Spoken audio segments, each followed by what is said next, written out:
I don't care who you are. Life is going to knock you down. Listen to me, many of you right now, life's got you up against the rope, and you got to do me a favor. Like, you can't give up. You can't give in. Pain is temporary. Pain is your friend. Pain is going to take you to the next level.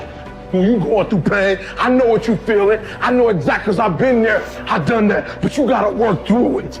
And the reason why most of you are not successful is because every single time stuff not going your way, you give up, you quit, you let go, and people feel weakness. They feel it. You can feel when somebody's not committed, when they're not all in, when they're not dedicated. And there's another level you get to when you go all in. Winners win and losers lose. There are going to be times that you're going to be wondering, why should I keep showing up and working my business? Why should I keep at it? Why should I keep showing up to the conventions? Why should I keep picking up the phones and making the phone calls? Why should I keep fighting for my goals and fighting for my dreams? And what I want to remind you is that you got to show up for your life regardless of the circumstances. You got to show up in spite of the naysayers. You got to show up in spite of the conversation going on in your mind. You got to show up for your life, because if you don't, nobody else will. If you want unreasonable results in your life, you've got to be willing to be unreasonable. Part of being unreasonable, you don't judge according to appearances. Part of being unreasonable, you can see it because you believe it. You must have the faith to call forth those things that be not as though they were. You've got to decide, I deserve this, and I'm going to have it. You've got to say yes to your life. You've got to say yes. Yes to my dreams. Yes to me. Yes, I can make it. Yes, I can. Doesn't matter how many failures I've made. Doesn't matter how many mistakes I've endured. Doesn't matter about my defeats. Doesn't matter about what I've done. Yes, yes. I don't care about the fact I'm in a hole now. Doesn't matter about where I am. The last chapter to my life has not been written yet. If you judge me now, you'll judge me prematurely. I'm still in the process of transforming my life. I'm still in the process of becoming. Yes. The brilliance of Thomas Edison was not in his mind. It was something much more ordinary and often much less respected. I've got no imagination, he once said. I never dream. I've created nothing. If you're someone who doesn't like Edison, you might think that this is Edison admitting to stealing his inventions from other, more brilliant inventors, like Nikola Tesla. Not quite, but he did readily concede that most of the credit belonged to something other than his brain. The genius hangs around his laboratory day and night, Edison said. If anything happens, he's there to catch it. If he wasn't, it might happen just the same. Only it would never be his. What he's talking about is showing up. The incredible, underrated power of clocking in every day, putting your ass in the seat, and the luck this seems to inevitably produce. Edison lived in his laboratory and never missed a day. Like Gehrig, even when he was sick, when he was tired, or when visited by tragedy or disaster.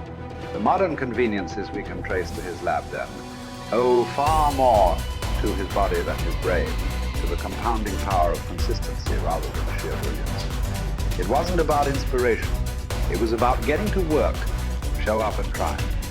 Get on the treadmill, pick up the violin, script out some sequence, reach out to some clients, read some reports, lift a couple weights, jog 1 mile, cross one thing off the to-do list, chase down a lead. It doesn't matter what it is. All aspects of our life benefit from this circumscribed kind of wisdom. Just as long as you do something every day, that is the important thing. Show up.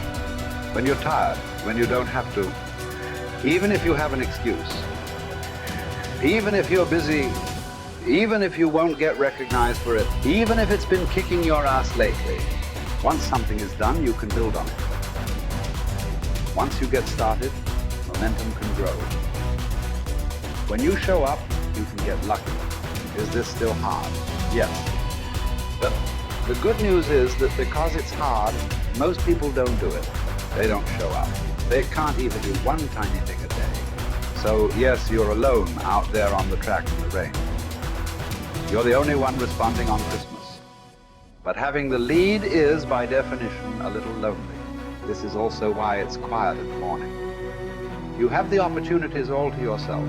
Don't worry about setting any records. Just report for duty. No excuses. And here's the irony.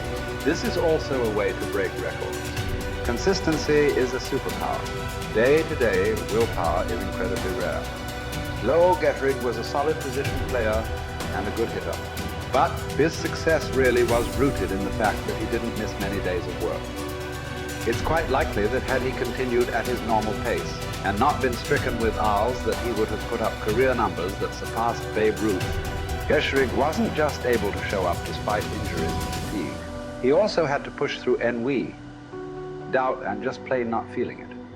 He had slumps like we all do, but he also understood what they meant.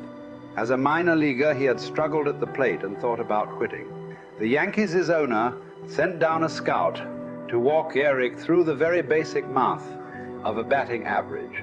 A good hitter hits 300, and hitting 350 is terrific. Hitting 400 is almost unheard of. What does that translate to? Missing on 6 tries out of 10. A hitter can also go days, weeks without touching the ball. That's what the scout told him. The most important thing a young ball player can learn is that he can't be good every day. You don't have to always be amazing. You do always have to show up. What matters is sticking around for the next at bat.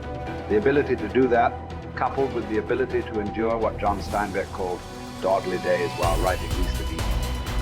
Those days when everything seems out of whack, when you're just not feeling it, when the distractions won't stop, is the first step to greatness, literally. You cannot be great without the self-discipline to do that. One thing a day adds up. Each day adds up. But the numbers are only interesting if they accumulate in large quantities.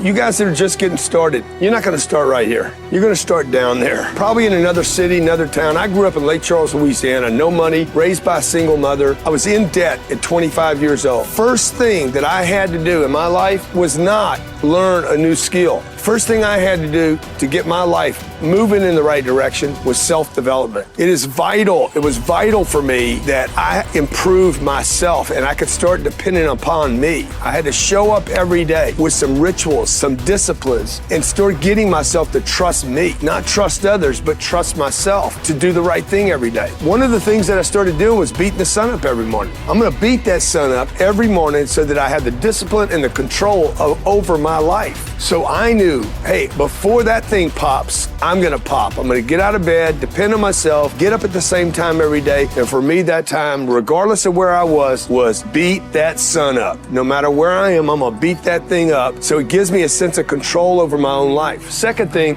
I had to start cleaning up my life and my friends and my environment. When I was younger, between 15 and 25, I was doing crazy stuff in my life. Wasting my weekends. I have the saying, weekends are for the weak. I was drinking, fooling around with a bunch of bad things, bad people. At 25 years old, I cleaned it all up. Quit going to those places. Quit hanging out with people that did not have ethics and discipline in their life. I wanted to build something in my life. I wanted to become someone. And to do that, to become someone in the eyes of the world, just beating that sun up every morning gives me the sense of accomplishment that I did what I said I was going to do, that I woke up when I said I would wake up, and I start building respect for myself, start believing in myself so that I can go out into the world. And maybe today when I go into this meeting that I'm dressed for, they'll believe in me as much as I believe in me, and that'll show up in a contract, a deal, maybe even some money.